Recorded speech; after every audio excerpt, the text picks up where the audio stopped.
నిన్న కొండారెడ్డిపల్లిలో జరిగిన ఘటన మీద ఉమెన్ కమిషన్ ని కలిసి రిప్రజెంటేషన్ ఇచ్చేందుకు వచ్చినాం. నేను విజయారెడ్డి ఇద్దరి మీద జరిగిన దాడి అంతా మీరు చూసుంటారు. నిన్న విజువల్స్ లో బయటకు వచ్చింది, సోషల్ మీడియాలో కూడా అంతటా జరుగుతుంది.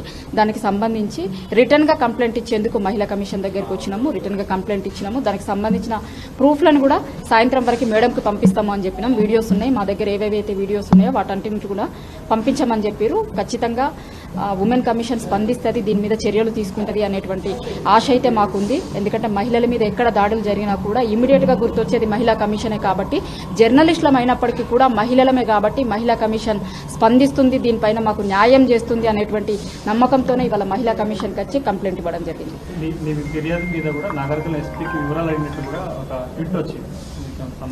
చెప్పిరండి, ఇందాకే నేరల శారద గారితో మాట్లాడినప్పుడు ఆల్రెడీ మేము మార్నింగే ఎస్పీ గారిని కూడా దీనిపైన విచారణ జరపమని చెప్పినాము అని చెప్పారు. దీన్ని కూడా మేము ఇచ్చినటువంటి కంప్లైంట్ని, మా దగ్గర ఉన్నటువంటి ఫుటేజ్ని కూడా పరిగణలోకి తీసుకొని దానిపైన చర్యలు తీసుకుంటామని చెప్పారు.